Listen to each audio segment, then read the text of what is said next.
Okay, I'm Jess Murphy. I work for Kunik. Thank you so much for joining this conversation today. We're very excited. We're having the conversation with Dr. Marcie and Dr. Jess. They're going to be here to chat us up on a very inclusive conversation for Pride Month. We want to be supportive of families, different families, children within those families. And so we're all here together in this, and they're going to walk us through. Some fun information that I just found out is that Dr. Jess and Dr. Marcie have been friends since they were 4 years old. They grew up in New Jersey. And look, here they are right now. This is amazing. I'm so happy that we're doing this together. Dr. Jess is a counseling psychologist and an associate professor at William James College in Newton, Massachusetts. And she teaches clinical mental health counseling to students. Dr. Marcie is a behavioral specialist. She has 20 years of experience, and she works with families to create happy homes and to help organizations bridge mental health and business. So I'm going to turn it over to them. They are the experts. If anything comes up, please use the chat. You guys can chat me directly if you'd like to keep a question or a comment anonymous, or you can chat the whole group, and I will be managing that for the two doctors. So I will make sure to pop in, interrupt when I can to get your question answered. So let's kick it off. Thank you, guys. Thank you. You're welcome. The one thing I'll add to my bio is that I am also a parent. I have a 6.5-year-old daughter and a 4-year-old son, and I come from a 2-mom family, or I am one of the moms in a 2-mom family. So this is a topic that's very close to home for me, both personally and professionally, because I'm also developing a LGBTQ concentration for my school. I'm gonna actually get us started. I'm gonna share a few PowerPoint slides just so that we're all on the same page in terms of language, and just some background information around LGBTQ identities, and what those letters even mean, if there's anyone on the call who's not familiar. So that way we're all on the same page starting off, and then we can open it up to questions. So the first thing that's important when it comes to, working with or interacting with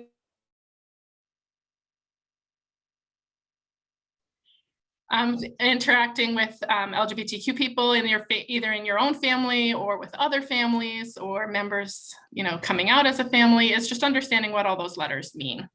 So to understand what all those letters mean, it's part of the L and the G and the B are about sexual orientation, which is about who we're attracted to. So on this visual, which is the gender unicorn, those are the bottom two scenarios where we can think about who we're physically attracted to, whether we're attracted to men, women, or people who identify as other genders, and whether we're emotionally attracted to men, women, or people who might identify as other genders. And whether we use the L or the G kind of depends on how that gender that we're attracted to matches up with the gender that we identify with. Wait, Dr. Jess, what is the L and what is the G? The L is for lesbian. Excellent question, Dr. Marcie. L is for lesbian, G is for gay, and B is for bisexual. So lesbian's the term used for women who are in relationships with other women, gay for men who are in relationships with other men, and bisexual is generally the term used for people who are attracted to both genders. But there are a lot of exceptions to all of those sentences that I just said, because really what's most important is that people choose the labels that fit best for them. And the word queer is a label that historically was used in a very stigmatizing and way, but it's a term that's been reclaimed, and a lot of people in the LGBTQ community will use the word queer as sort of a catch-all that means that they're not cisgender, so they don't identify as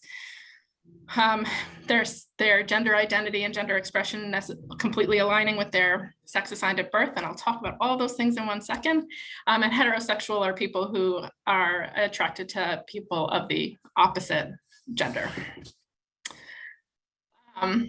So the physical attraction piece is the first couple, the letters of the acronym. We usually use the L, G, and the B, are referred to as sexual attraction or to romantic attraction.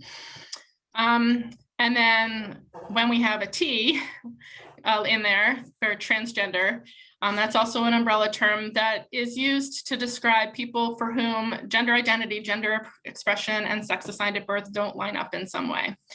So gender identity is how much you identify as female, male, or something not binary, not within the male-female binary. So gender identity is about sort of when you refer to yourself or think of what word you use. That the term, what word you think of and what gender you identify as, what word that's best for you. Gender expression is sort of how you carry yourself in the world, how you dress, how you act, how you, your interpersonal style, like all of those things are part of our gender expression, your mannerisms, and we can be masculine, feminine, other. And sex assigned at birth is literally what did the doctors say you were when you were born. And generally people are assigned male or female based on their external genitalia, but there are a lot of biological conditions that we use a catch-all phrase called intersex, where people's chromosomes or their physical genitalia may or may not line up in different ways. And there's a lot of possibilities in that umbrella. Gender queer, gender nonconforming are terms, more umbrella terms that are used to sort of describe people who fall in some way where their gender identity, gender expression, and sex assigned at birth don't 100% line up. I can see that there's a question also about, I got sent a question about polysexuality, pansexuality, minisexuality, asexuality, and aromanticism. Those are all terms that are also used. Asexuality and aromanticism generally refer to people who don't have attraction to one gender or the other, or are not sexually attracted to people based on gender. And polysexuality, pansexuality are terms that are used for people who are attracted. Usually people will describe it as I'm attracted to people based on who they are and not, their gender or something like that. Omnisexuality is wrapped the line. So I think those words are all interchangeable. So that's sort of like an overview of the gender unicorn, and definitely if anyone has questions about other things related to these identities, we're happy to answer those questions sort of as we continue. I am not clear about physical and difference in physical and emotional attraction. Okay, that's a great question. So the difference is really, maybe you can think of it as emotional attraction as being sort of where your heart leads you, and your mind sort of who you're attracted to in terms of personality and sort of like connection, emotional connection. And physical attraction is really more about sort of like your physical response in terms of sexual attraction from a physiological standpoint. So is it possible to have to be on the opposite ends? Then you are yeah, sure. These lines, the lines can be anywhere. So the reason that these are dots with arrows is that theoretically one could put these dots anywhere and on the line. So people can be, you can think of it as almost as like a 0 to 100 scale, where, people who are like asexual might have, their dots would be almost all the way to the left for the physical attraction. But people who are bisexual might have, or pansexual might have dots all the way to the right for more than one line, if not all three. And then the emotional attraction lines might line up or not. So the important thing to take away is that all of these things operate independently, and they can happen, they exist in people in all possible combinations. Right. So if you are attracted to someone who's physical, if you are attracted physically to people in a particular gender identity and emotionally attracted to a different gender identity, there is a person, right, depending on how many people you would like to be with, who have that combination within them naturally. So whoever you ideally would be with, whatever combination that is, that person exists. because gender, as Jess just said, the identity, expression, and sex is not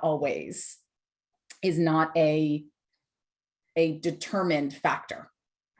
Knowing one part of someone's identity doesn't mean that you know anything else about someone else's identity. Yes, that was beautifully put. I got another direct message with a question about what intersex, to clarify again what intersex is. So when we're little, we're told that like very basic biology of like boys have a penis and girls have a vagina, and boys have XY chromosomes and girls have XX chromosomes. In biological reality, those two categories, there's many in-betweens. So there are many intersex conditions where chromosomes don't match the genitalia, external genitalia. For example, there's an androgen insensitivity condition where someone is born with XY chromosomes, but actually has female looking external genitalia. So, and that happens intrauterine, like during development as a fetus. So intersex is a very big umbrella term to describe people whose chromosomal and genitalia, chromosomal sex and genitalia don't match up 100% in some way, and hormonally.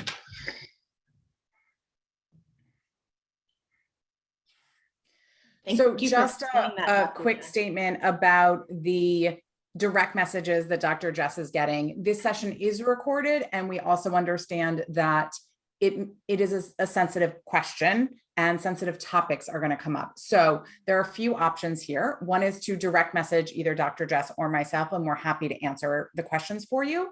We're also at the end going to have some time where it is not recorded. So you can feel free to, we'll let you know when that's happening, and you can ask questions directly then. And even with the recording, please know that this is a safe space with the agreement that we are all here to learn and to support and to come together as a community. So whatever your question is, if you have it, somebody else does too. So please be brave and come ask.